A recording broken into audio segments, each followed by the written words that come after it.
This video has been brought to you by my book, The Test of Island Courage, a Star Tropics tribute. Check it out in the description below.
Welcome to Awesome Video Game Memories, where we talk about awesome memories about video games. I'm Ryan. Hey Ryan, what game are we reviewing today?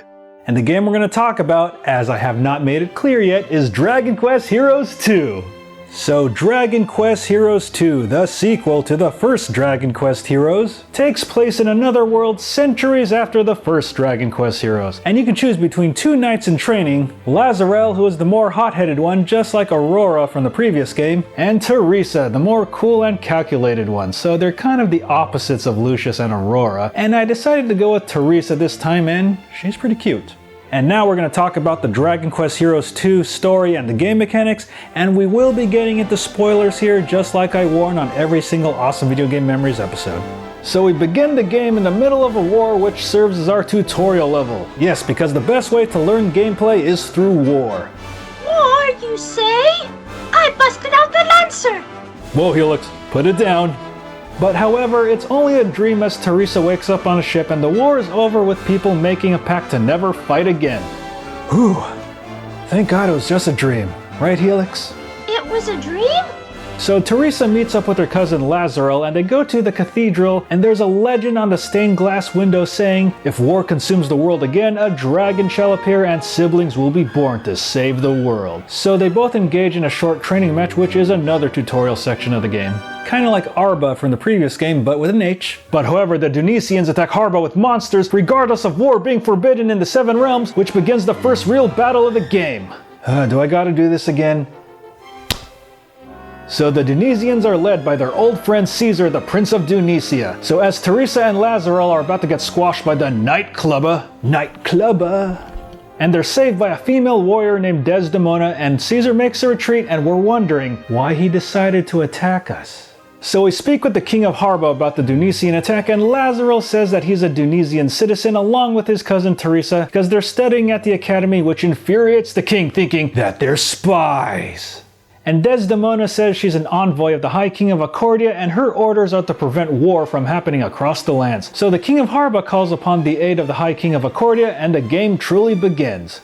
So our first goal is to reach the Kingdom of Accordia by passing the Green Pastures, and we're introduced to the semi-world map just like how it works in Dragon Quest XI and other games, since now the map is split into larger areas to traverse in between towns and castles rather than accessing them quickly through a flying vessel like the Stone Cloud from the previous game, and this way we can do quests and find more items and gain more experience. and we actually travel the world through zoom stones. And then later on we can revisit areas once we get some keys to get some hidden weapons, items, and armor. So as soon as we're close to Accordion, we encounter Tornico from Dragon Quest IV, who joins our party. He's an average fighter, but he does have a lot of good healing items, and he got warped here to our current dimension just like the characters from the previous game. And on certain maps you do get to see some barriers constructed by some monsters, and there seems to be no way to get around them for now. But in the future you will be able to get past them and stop the monster who made the barrier. So we arrive in Accordion, which serves as the game's main hub. So if you finish or have a game save from the first Dragon Quest Heroes, you can get the Lucius and Aurora costumes from the first game. And here in Accordion you can take on quests, buy and sell items, recruit allies, do special dungeons, and play online with your friends and other people. And you also get your first heal stones here, and you can change Teresa and Lazaro's classes, but I'm mostly stuck with the warrior. And then we meet the King of Accordion, who's a small fellow, and he commands us to head to Dunisia through the Grand Dunes. So the monster medals in this game work far differently than the previous game. You get 3 types of medals, which are Savior, which heals you and gives you stat changes, Sentry, who you can deploy and defend certain spots just like the previous game, and Substitute, which is more different than most of them, because you actually get to become a monster and play as one for a short time, and each of the monsters you can change into have their own special attacks, and you can try a lot of different monsters throughout the game. And the overall missions are much easier in this game compared to the previous game, and there are far less defend this person or certain point missions, and you'll be far more focused on the action and slashing through hundreds and thousands of monsters, baby. Slay them all! And there are a few escort and defending missions, but they're way easier in this game than trying to defend 4 points at once like in the previous one. And as we progress through the desert, we encounter Maribel and Ruff from Dragon Quest VII, and Maribel sounds exactly how I thought she would sound. Maribel, are you okay? You can see perfectly well that I'm fine. Just what do these idiots want with us anyway? They've certainly got a funny way of making friends. What are we gonna do? And they both joined the party after a little arguing with the team, and in all honesty, I didn't really use them that much. And as we escort the King of Harba to Dunisia, we battle Dunisia's Field Marshal Donk. So we continue on through the pyramid where we must battle Donk again, and the Maw Keepers return from the previous game, but luckily they're easier to deal with this time. And outside the pyramid we encounter Prince Caesar and fight him, but sadly he escapes after we beat him. So we go back to Accordion, and Caesar accuses the King of Harba for stabbing his father in the back. Well, you probably know my reaction by now. Plot twist! But however, the King of Accordion says that the King of Harba was actually with him at the time, and Teresa and Lazarel convince Caesar to find the true killer, and he joins our party. But however, we do see a chimera observing everything that's happened, and we suggest our next goal is to visit the Queen of Ingenia. So we travel through the Lumberlands in order to get to the Kingdom of Ingenia, and after going through a pretty annoying maze section, we battle it out with Terry and Carver from Dragon Quest VI. And after we defeat them, they join our party, and I actually ended up using Carver as one of my main characters. So we go to Ingenia, the city of wizards, and end up getting arrested on the spot. And as we're in prison wondering what our next move is, Mina from Dragon Quest IV arrives and has the keys to set us free as she looks for her sister Maya. But since we don't have any weapons, we have to do a little Metal Gear Solid and sneak around without getting caught.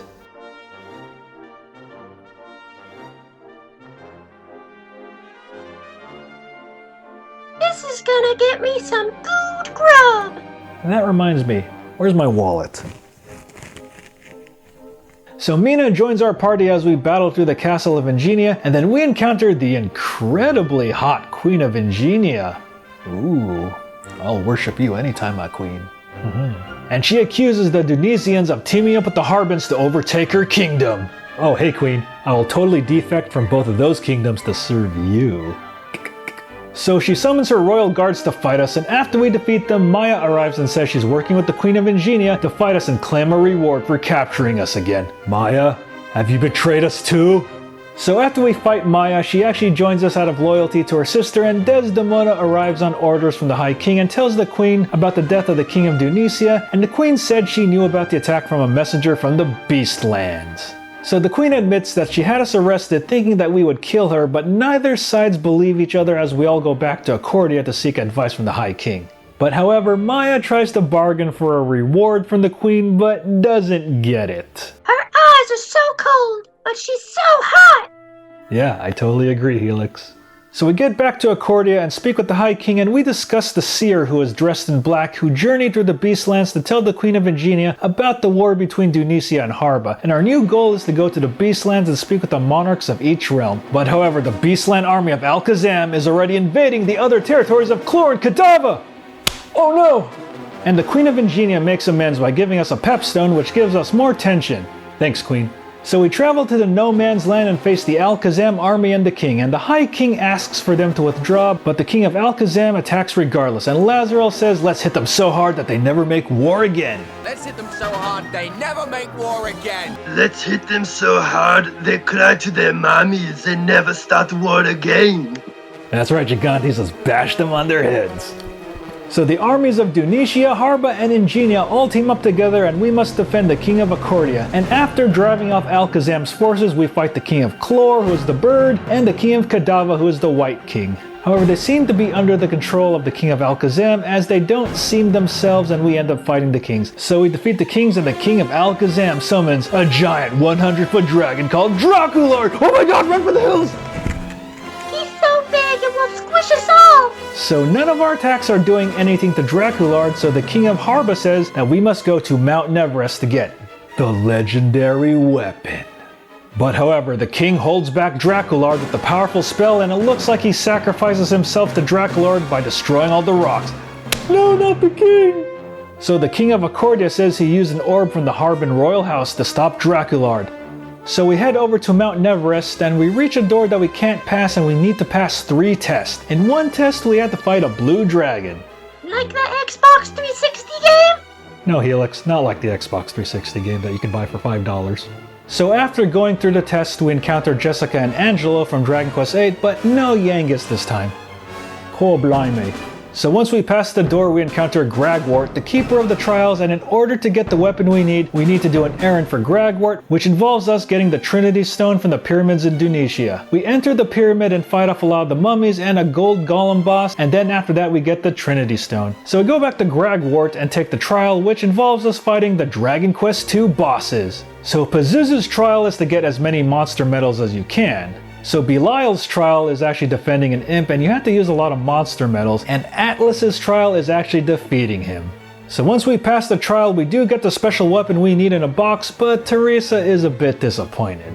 You don't need that weapon! I got the weapon you need right here! Whoa, like I said last time, Helix, put it down. Alright, so we go back to fight Draculard and use the box, which brings out Atlas, who we get to control, so imagine controlling a large Atlas fighting Draculard. Go Atlas! My cousin is so cool! Yeah, let's do it, man! So after we defeat Draculard, our friends Alina and Kirill from Dragon Quest IV arrive, and now we're on a protection mission to protect the Harbin General. And then after that we team up with Field Marshal Donk, in order to fight the King of Kadava. And then once we defeat the King of Kadava, we have to save the Queen of Ingenia from the King of Chlor, and then after that we battle it out with the King of Alakazam. Alright, so now the Monster Kings are back to normal, and the King of Alakazam says that he was taken over by the Sword of Discord, and the King of Alakazam wants to repent his ways by committing suicide, but Caesar stops him and says he must bear the weight of his crimes by living with them. And the King of Accordia declares that the war is over, and we go back to Accordia to celebrate. Oh, that's right, man, we celebrate now!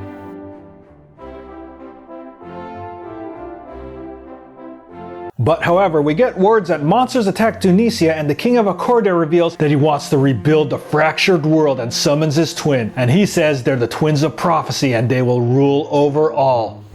I'm seeing double! 6 kings of prophecy! Ryan, you're still drunk! He's making us fight monsters now. Yeah, but we're still drunk. So after we beat the monsters, we discuss our next plan of action to retake the kingdoms, and the High King must be like the evil Lord Fractos who caused the world to go into war many years ago. So we decide to go after a stone called the Heart of Brightness, which is in the Tomb of the Sun near Tunisia. So we go to the Tomb of the Sun and fight the Tuminators. Ha!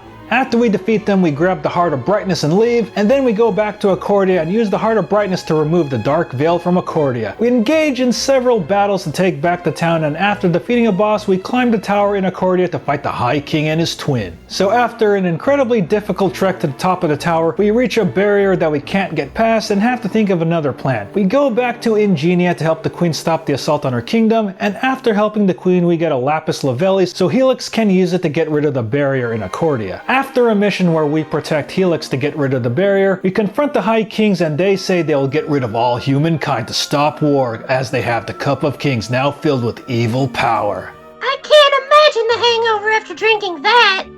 So we fight the Kings of Accordion in a really hard battle that I lost several times and even lost once when I was close to winning, man. It's okay, Ryan.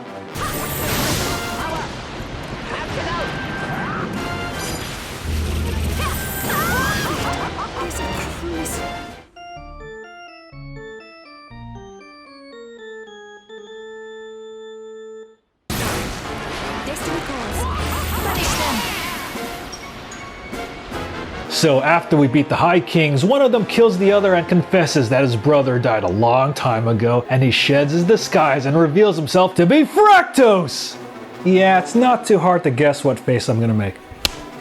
So we try to fight Fractos and end up in an illusion where we fight our friends. No! And then it's revealed that Teresa and Lazarel are actually the true twins of prophecy! Should I really do the Macaulay Culkin Home Alone face again? I'm already doing it. Okay.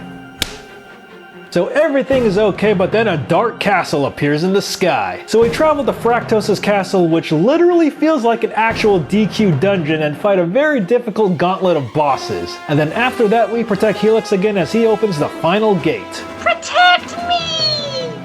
And as we get through the final gate and fight through more hordes of bosses, we fight Fractos in 2 really difficult battles. So once we defeat Fractos, Ramia the bird appears and gives us back the Cup of Kings to restore everything back, and then we celebrate as Teresa and Lazarel are crowned rulers of the world. So everybody leaves back to their home dimensions on Ramia, and Teresa and Lazarel vow to do their best to make the world a better place under their rule.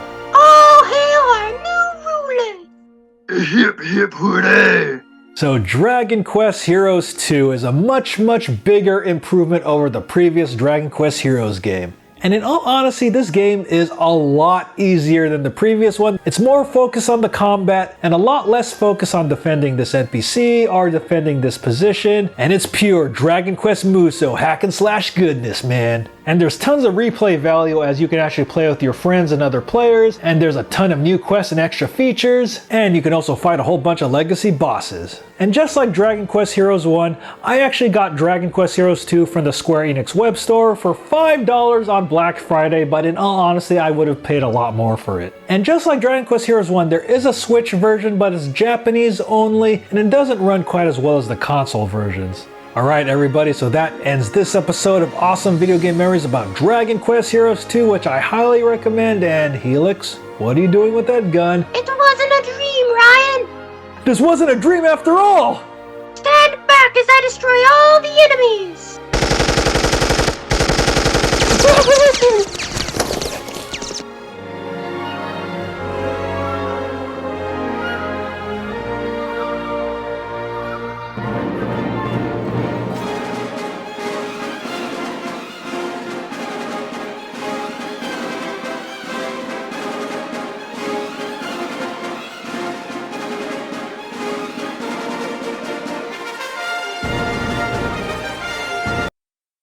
Thanks for watching, and I hope you enjoyed this video. Make sure to like, comment, and subscribe, and make sure to check out these other videos, and also make sure to follow me on social media and check out the official Battle Geek Plus website. Take care.